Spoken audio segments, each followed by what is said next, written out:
This session was recorded live on Facebook. So the next question I have here is, what religion does God want us to follow? This is another wonderful question.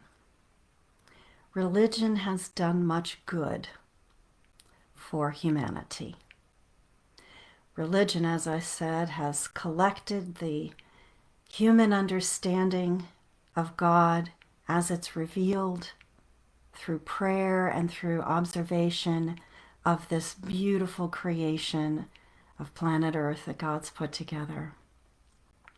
And this collected wisdom has been passed down through the generations, and it's helped people to treat one another with greater respect, treat one another with greater kindness, and to evolve spiritually. So most religions have that in common. I would say all of the largely accepted religions.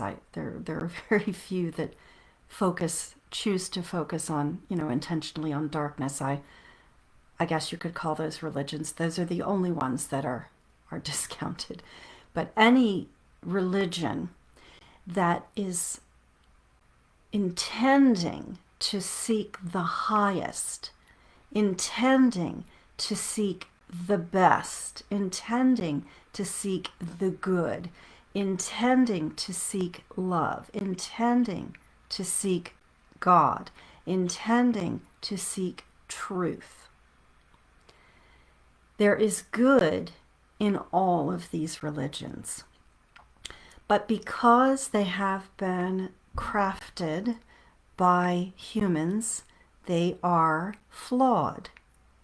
All of them. So there's no one particular religion that is preferred by God. God doesn't have a religion. God doesn't require you to have a religion. You are not required to practice a religion.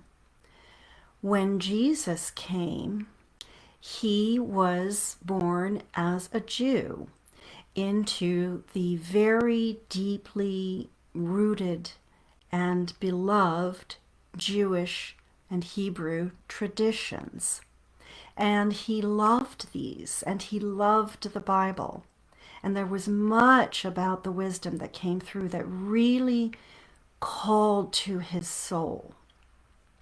But there were some things that he noticed, some practices of the religion of that time in particular, that concerned him because he felt that they were impediments to the one-to-one relationship with God that he came in having. And those were primarily very particular rules called rubrics. And I think there are still 613 commandments in the Jewish tradition.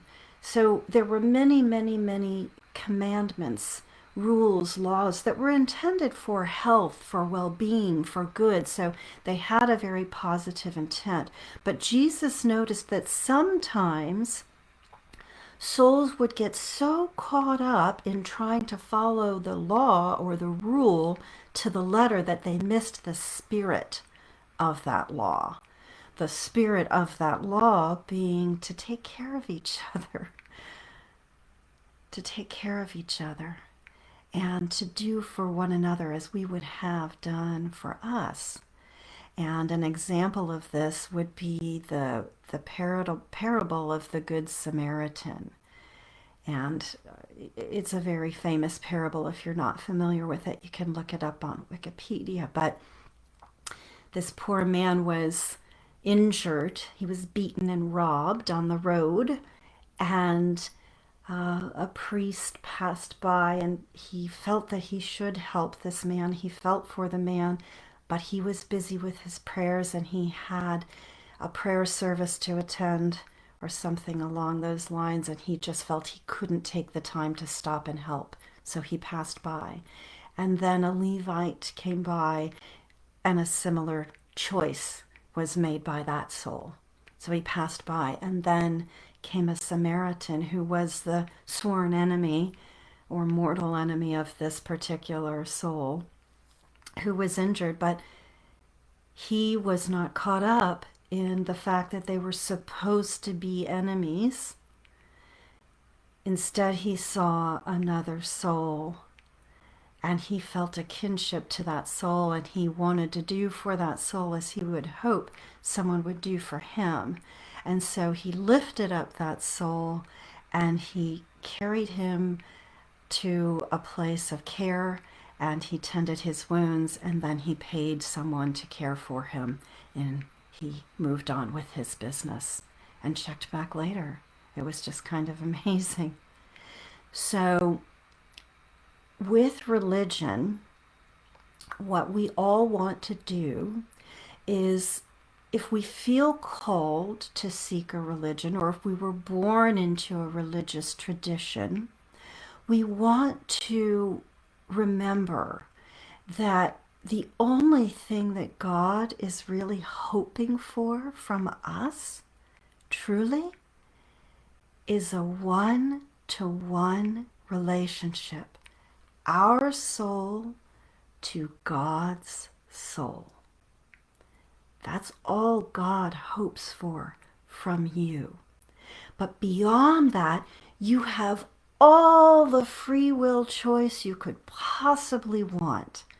So if you are already feeling called to, or drawn to, or akin to a particular religion, or even multiple religions, multiple faith traditions, go ahead and explore them. But what God invites you to do, and hopes you will do, is explore them with God, prayerfully. So go into your soul in prayer and say, God, I'm very interested in this particular religion, or that particular religion, or another religion, or this faith tradition.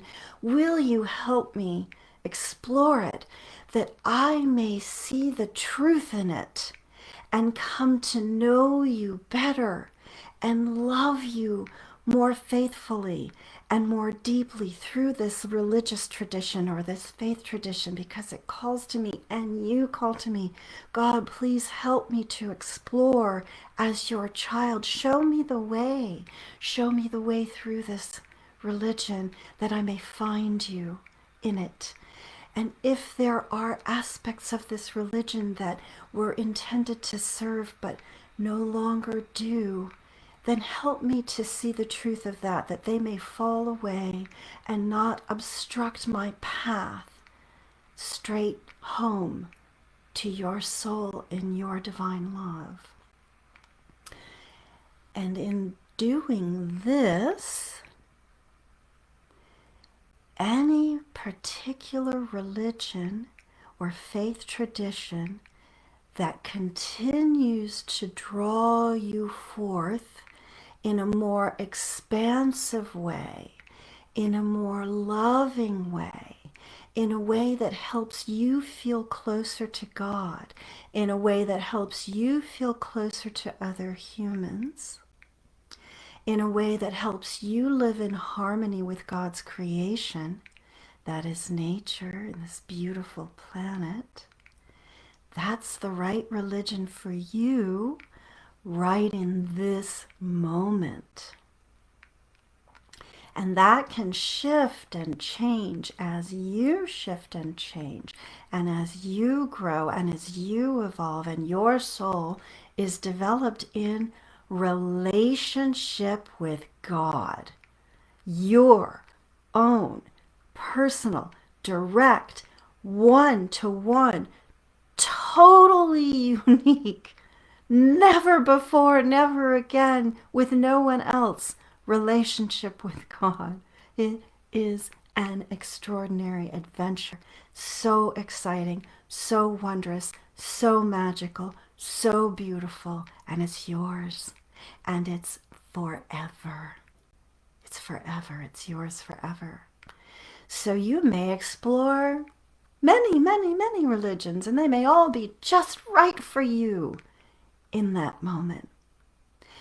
And so, this being true, we need, as humans who are all experiencing some darkness here on planet Earth, we need to love and respect and trust one another and our free will, God given choice enough to allow those whom we meet to practice whatever religion they choose to practice in whatever way they choose to practice it. We need to respect that and appreciate it and trust that it is the correct religion for that soul, for that moment, in that place, in that time. And that doesn't mean we can't share our experiences and our joy and glad tidings. No, we can. We just need to be as respectful as possible when we do it, and as loving. So that's the religion God wants us to follow, the religion of love and respect and kindness and goodness.